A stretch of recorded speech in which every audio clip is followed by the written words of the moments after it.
Hi, everyone. I'm Julie Choi, and I'm an independent advisor to enterprise AI companies and a collaborator with academic institutions. I've been working in AI for the past 5 years or so, and I'm so excited to be here today as part of VentureBeat Transform, speaking with Salesforce Chief Scientist Richard Socher on the topic of NLP and conversational AI and how these are really rapidly transforming enterprises today. Hi, Richard. How are you? Hello, Julie. I'm great. How are you? Doing well. So let's get started, Richard. Let's just dive in and maybe we'll talk a little bit about just general AI. There's been so much written and done in the space of AI over the past 7 to 10 years. And many enterprise organizations are still at the beginning phases of their AI adoption and deployment. What are some of the general AI methods that are gaining traction with your customers at Salesforce? It's a great question. So we have a whole host of different AI applications across sales, service, and marketing. We see a lot of adoption actually very recently in chatbots and service automation. A lot of companies aren't able to keep up with the new influx of traffic and the resulting service uh, issues that come in their organizations. And chatbots are a really great way to help me scale theirs. And in the beginning, chatbots are mostly seen as a text interface, but really in the future, we will see chatbots that are basically once being defined. So if a question comes in, you define what the right answer should be, and then you can deploy that answer to a chatbot over the phone or a chatbot over text or a chatbot over emails. Essentially, it's the same kind of knowledge that should be behind this. And we're working on all three of those. And you see already things like article recommendation, service staff. You see reply recommendations as features that are getting deployed and getting a lot more traction. Case classification for incoming emails. So a lot of point solutions that are being combined into more complex full bot solutions. And then on the sales side, you have things like lead and opportunity scoring, which is taking off a lot. Companies don't want to spend time calling or emailing folks who don't want to buy their product. So you have models there that help triage potential leads and opportunities. And then in marketing, it's actually a very active field already for AI. And we see things like attribution finally come to market, where customers can actually know which of their various marketing efforts actually yielded the most results. So across the board, we see a lot of interesting AI adoption in recent years. Amazing. So, as chief scientist, how do you define NLP and conversational AI to your customers that are a little bit newer to these areas? In the end, we work on a lot of different modalities: voice, structured data, tables, images, and also text. And text and natural language in some ways is the most ideal modality to work on, because in the end, every company talks to their customers in some form or another through natural language, whether that's voice or written text. And so it's actually quite intuitive for a lot of companies to do it, where they often struggle then chatbot now over past transcripts and learn from that automatically. Oh, there might be bias issues there. And in some cases, companies don't want to continue and they want to actually change what the right answers should be and not just take over historical data. So sometimes they want to change these chatbots, for instance. And so that becomes a complex issue of how do you help companies create training data, create unbiased training data, and work on the right kinds of problems in their AI efforts. So, let's talk about chatbots for a minute. For chatbots, I think the accuracy, right, of the bot and the type of answer that's being delivered to the person asking the question is really important. How do you train the bot for maximum accuracy? And, what are some of the challenges that customers need to be aware of in creating these very complex language applications? It starts with, do you actually understand? So if you have, for instance, do you actually understand your customer? If you have, for instance, a voice chatbot, you need to make sure that your speech recognition with all kinds of different voices and accents, even if it's just for the English language, let alone try to support other languages in the future. But once you actually have a sense of being able to understand the customer, then it comes down to intent classification, where you actually try to understand what is the main intent. And then there's this fine balance between having giving customers our customers enough control so they actually can decide for a specific question, this should be the right answer, this should be the right process. You have a package that you need to replace, this is what the steps you need to take to get a replacement package, versus letting it just be learned from historical data. And that is always a fine balance. Having admins, in our case, they can define these complex decision trees, and then over time these get also more and more complex. So helping them deal with that complexity is another big issue for those that actually have seen the impact and have realized, oh wow, if I can answer 10% of these incoming requests, that's a huge savings for me. Those folks can do a lot of other things. They can do cross and upselling in service rather than deal with these very mundane sort of, how do I authenticate? How do I recover my password? Where do I log in again? And things like that. So we see across our customer base a wide variety. Some folks are just still getting started and make that first leap, actually integrate the chat capabilities in their websites in the first place. And that is still often, for a lot of AI applications, it's actually 80% non-AI related engineering work and changing your workflows and things like that, to customers who are very much at the forefront, already seeing big cost savings, are now more competitive and want to now say, okay, it's great we have it on English. Now, tomorrow we want to have it in French and German and Japanese and Chinese and all these other languages. And then trying to see how many of the processes and how much of the training and these decision trees can you transfer from one language to another, versus, maybe their French office has a slightly different process for handling returns. Maybe there are different regulations in another country that you have to adhere to. And so it's a fine balance and a lot of interesting issues.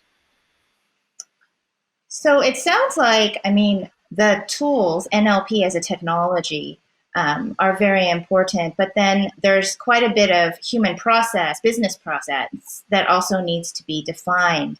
Can you speak about the balance in terms of, I'm a new enterprise building my chatbot, my customer service assistant for the first time. How do I have a roadmap for developing this bot? How much is the business process versus all of the tooling? And what kind of trade-offs and considerations do I need to think about? So I guess it starts first at, do you have the scale, right? If you have the first consideration you need to make is this actually a problem that really, once we did automate it, which is also some amount of effort and has a little bit of a consultative aspect to it, and a service component of trying to help set it up and have human work kind of unify your process, is that worth it because you actually spend that much money on it doing it manually right now? And once that decision is clear, then it boils down to getting your training data labeled. The most ideal setup for AI, and this is true for chatbots, but all other AI applications, is that usually if your standard workflow also creates your training data, then you don't have to have a separate huge process and consulting and service job to create that training data. So for instance, if you're already using a CRM and you already have people answering chat requests, then you can use that standard workflow to collect the training data to then learn how to give good answers automatically. But if you don't have that at all, then it's a huge effort to try to think of the training data, try to transfer learn from other possible data sets, and trying to create more manual processes around and manual decisions to try to get your chatbot up and running. And that is true for a lot of other examples. For instance, if you want to understand sentiment in your marketing campaign on social media, you need to ideally, if that was important enough to you, you already had people say for all the tweets that mention our handle or have a hashtag pertaining to our products, we have people going through these tweets and labeling them and marking them up in some structured way so that we understand how people respond to our marketing campaign or to our newest products.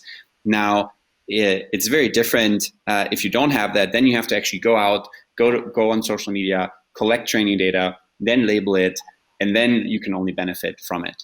So these are considerations. And I think as a company, you always have to decide whether something is very core to your expertise and you should have your own data scientists work on it, versus these are things that aren't part of your core expertise but are really crucial to how you interact with your customers. And in those cases, you want to rely on partners, and ideally they have already pre-trained solutions that are turnkey. Fantastic. So I think that many of the listeners, they want to learn from the best practices of organizations that have done this successfully.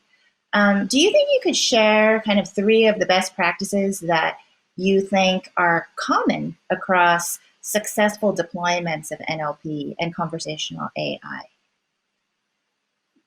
Boy, where do I start? I think the first thing is making the decision whether this is something you need to have in-house or this is something you can outsource and you can have the right partner for. So the partner versus build kind of decision. Once you've made that decision, and for most companies, it makes sense in this particular case to partner because it is a lot of work. And if your main goal is insurance, then your data scientists probably are best equipped to think about risk and trying to quantify risk and all the various AI and bias issues around that versus a chatbot to help communicate with your customers. So that is the number one decision, and I think it needs to be made in a way that you help understand whether it's part of your core business or not. And then the second one is to really collect the training data and make sure you think about how this will affect your customers. How important is the decision that your chatbot, for instance, might make for your customer? And the more important that decision is, the higher the bar has to be to avoid a variety of bias issues, accuracy issues, and have that impact on your customers. So you might want to refrain from automating a certain aspect if for instance, it's about really tough things like justice or loan classification, and knowing that there are all these bias issues potentially in there, you might want to keep people, and then of course having, avoid those people having biases too. And have people work on those really high impact decisions that your AI might be part of, or that your processes are just generally working on. And maybe the third one would be about not just the impact and the system and the people that are working on this, but also then the training data and having a good process where you consistently have, for instance, feedback mechanisms where if the AI does make a mistake, it can be flagged and escalated to a person. If somebody feels like the AI hasn't made a mistake, and they can personally give that feedback, they also get understanding of why the AI made a certain recommendation or gave a certain answer. And this again is when you think about these really high impact scenarios like loan applications that can really change people's lives. Yeah, the human is going to be increasingly important in making sure that the bias is vetted out of these applications. Thanks so much for that detailed answer. I want to switch gears. We've been talking a lot about the things we need to consider in terms of deployment and successful deployment of NLP and conversational systems. I'd love to hear some of your thoughts on research. As chief scientist at Salesforce, that is also part of what you're doing. So can you share a little bit about, as a scientist and future research, what you're excited about in this domain? Yeah, absolutely. I really enjoy the research that we're doing here, and we've had some really impactful lines of research. One that recently was released was the AI Economist. It's a two-stage reinforcement learning model that tries to optimize not what people usually do with RL, which is sort of zero-sum games, trying to beat people in various war scenarios like war games or chess or Go or something like that, but see if we can deploy this technology to do something good directly with the application versus sort of indirectly, hopefully through the technology in the future. And the particular problem this system that we built in this framework is working on is taxes. Taxes and economic equality are a huge issue of our time worldwide, and in the US also. Seeps into a lot of other issues that are really crucial, and goes all the way down to sort of are we working on just shareholder capitalism or stakeholder capitalism? And this RL system is trained to optimize for an entire simulation productivity of the economy multiplied with equality, which is 1 minus the Gini index, a measure of equality, and then tries to optimize as the AI economist that whole system. And inside the system, you also have AI agent, and each AI agent is trying to maximize their own gain. And they can trade resources, collect resources, and things like that. And we're going to open source that actually in a couple of weeks, and I'm really excited to build a community around the AI economist where people worldwide can contribute code and think about their scenarios and apply this to taxation questions, housing questions, and all kinds of other equality questions, and try to say, look, if we agree on what the objective is that we're trying to optimize, then let's get another piece of advice on how to get to that objective. And I think oftentimes people would ostensibly agree on what the objective is that we're all trying to optimize. Nobody would argue we don't want to have a more productive economy, we don't want to have equality. But when it comes down to actually deploying these systems or actually making changes, people will very widely differ, because in many cases we don't know what the right answer is to fix certain problems. And so with this new framework, we can play through millions of years, for instance, of different taxation schemes, and then see what actually results in the fairest outcome. That's incredible. So it's almost like crowdsourcing and really inviting the developer and data science community to create a more equitable economic framework globally. Am I right in kind of summarizing? That's right. And it's very important, and not just sort of by coincidence, that we want to open source this, because of course this could be used. You just add a bug somewhere and you say, well, the AI system said X, Y, Z, and so now we have to do it. So of course, it will give feedback, and then people will still have to make the final decisions. But it will allow everybody in an open source way to make this transparent and collaborate on this technology together. Amazing. So AI economists powered by Salesforce's AI research team. Can't wait to see that come out, and looking forward to global participation. That sounds like an incredible program. All right, maybe just 30 more seconds, Richard. What is it about the field of AI, NLP that just keeps you going, right? And where do you think we're going to be 5 years from now? That's a great question. To me, AI captures sort of one of the things that makes us the most unique species on Earth, and that is intelligence. And language is the most interesting manifestation of intelligence. And of course, animals have certain intelligence too, but as far as we know yet, no other animal has as complex of a language system. And so to me, it comes and connects all the other areas of AI, right? We can talk about visual stimuli, and language is connected to culture. And then, of course, to automation in many ways. Civilization is kind of a sequence of increasing automation, right? Like moving from hunting and gathering to agricultural society, electricity, the steam engine. And so natural language processing, I think, is at the very forefront of that next level of automation. But it will automate things that we may find boring if you do it over and over and say, like, the 500th person in the last month tried to recover their password, and I'm explaining the same process to them again. And instead allow us as humanity to focus on sort of interesting, creative, and empathetic kinds of tasks and working together. Thank you so much. Richard Socher, Chief Scientist at Salesforce. Wonderful chatting with you today. Thank you. Thank you, Julie.